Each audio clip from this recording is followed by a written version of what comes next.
இந்த பிதாமகன் திரைப்படத்துல பாத்தீங்கன்னா அந்த சித்தன் அப்படின்ற கதாபாத்திரம் விக்ரம் சாரோட கதாபாத்திரம் பாத்தீங்கன்னா யாருக்கும் அடங்காம யார் மேலேயும் அன்பு செலுத்தாம அது அது அது ஒரு கேரக்டராகவே சுத்திட்டே இருப்பாப்ல.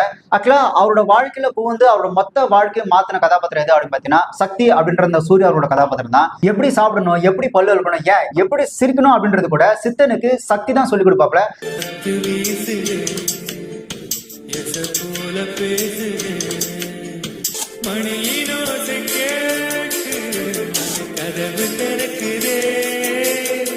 ஆக்சுவலா இந்த உலகமே என்ன அப்படின்னு தெரியாம இருந்த சித்தனுக்கு இந்த சக்தியின் வழியா தான் இந்த உலகத்துல இப்படிதான் இருக்கணும், இப்படிதான் வாழணும், இப்படிதான் மனுஷனோட பழகணும் அப்படின்னு சக்தியின் பார்வையின் வழியாகத்தான் அந்த சித்தன் இந்த உலகத்தையே பார்ப்பாப்ல. ஸோ அந்த அளவுக்கு அவங்க ரெண்டு பேருக்குள்ள இருக்கிற அந்த ஒரு பாண்டிங், அந்த ப்ரொமன்ஸ் அப்படின்றது அவ்வளவு ஸ்ட்ராங்கா இருக்கும். இந்த யாருக்குமே அடங்க அந்த சித்தன் பாத்தீங்கன்னா சக்தியோட அன்புக்கு மட்டும்தான் கட்டுப்படுவாப்ல. அதே மாதிரி சக்தி மேல யாராவது தெரியாம கை வச்சா கூட போட்டு பொழந்து எடுத்துறாப்ல.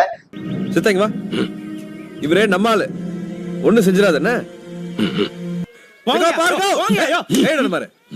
வெடி வச்சு பத்த வச்சிரும் ஜாக்கிரதா. அதெல்லாம் தாண்டி இவங்க ரெண்டு பேருக்குள்ள அந்யோன்யத்தை எப்படி காமிச்சிருப்பாரு அப்படின்னா சக்தி அவரோட காதலி அந்த லைலா இருப்பாங்களா, லைலா கதாபாத்திரத்தை முதல்ல இன்ட்ரோ கொடுக்கும்போது நம்ம இடத்துக்கு வேற ஒருத்தி வந்துட்டாரு அப்படின்னு சொல்லி சித்தன் கதாபாத்திரம் விக்ரம் கதாபாத்திரம் பாத்தீங்கன்னா கோச்சிட்டு முறுக்கிட்டு போய் நிற்பாப்ல. அப்ப போய் சக்தி தான் சமாதானம் பண்ணி கூட்டு வரப்பல. அதே மாதிரி சக்தி சித்தன் அப்படின்னு பச்சை குத்திக்கிறத பார்த்துட்டு லைலா வந்து சண்டை போடுவாங்க. என் பேரை குத்தாம நீ அவன் பேரை குத்திருக்கிற அப்படின்னு கேட்கும்போது இவருக்கு வந்து ஒரு பெருமிதமா இருக்கும், நம்ம பேரை குத்திட்டாங்க அதுக்காக தான் சண்டை நடக்குது அப்படின்னு. அதே மாதிரி சக்தி பாத்தீங்கன்னா இந்த இளங்காத்தி விசை அந்த பாட்டுல வந்து மரத்துல இருந்து தொங்கிட்டே கீழே விழும்போது செத்தா மாதிரி நடிப்பாப்ல. அப்ப நடிச்சதுக்காக பாத்தீங்கன்னா இந்த சித்தன் கதாபாத்திரம் செம்ம டென்ஷன் சக்தியை போட்டு புரட்டி போட்டு எடுக்கும். சாப்பிடல அப்படின்னு சொல்லி இந்த சங்கீதம் அவங்க பாத்தீங்கன்னா பலாரம் வைப்பாங்க.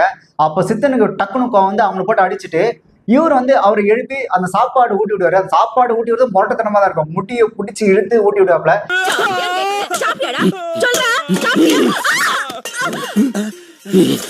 என்ன பண்ணிட்டு வெறும் வேற படுக்கிறாருன்னு எழுப்புனா இப்படி பார்த்துட்டு மழையில எல்லாரும் ஒன்னா வரும்போது லைலாவை கொண்டு போய் சூர்யா விடலாம் அப்படின்னு நினைக்கும் போது பாத்தீங்கன்னா இந்த விக்ரம் இந்த சித்தன் கதாபாத்திரம் முதல்ல போய் சைக்கிள் ஏறி உட்காந்துருக்கு. ஏன்னா சக்தி கதாபாத்திரத்தை எங்கேயுமே தனியா விடவே விடாது. இவரை என்ன பண்ணாங்கன்னா வலுக்கட்டாம இழுத்து அவன் விடு, அவன் போய் விட்டுட்டு வருவான், வெயிட் பண்ணு அப்படின்னு சொல்லி இவரு அந்த சித்தன் கதாபாத்திரத்தை வலுக்கட்டாம இழுத்துப்பாங்க.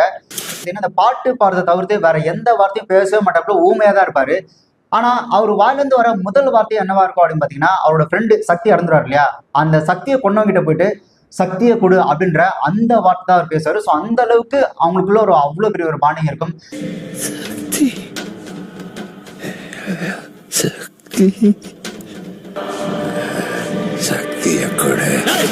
அந்த சக்தி கதாபாத்திரம் செத்ததுக்கு அப்புறம் சக்தியே இந்த ஊர்ல இல்ல, செத்து போயிட்டா, இதுக்கப்புறம் நமக்கு என்ன இந்த ஊர்ல இருக்கா அப்படின்னு சொல்லி எப்படி இந்த சேது திரைப்படத்துல அந்த கதாநாயகி செத்ததுக்கு அப்புறம் அந்த ஹீரோ வந்து அந்த ஊரை விட்டு போற கிட்டத்தட்ட அதே மாதிரி தான் பிதாமகன்லயும் சக்தியா இருந்துட்டான். அதுக்கப்புறம் நமக்கு இந்த ஊர்ல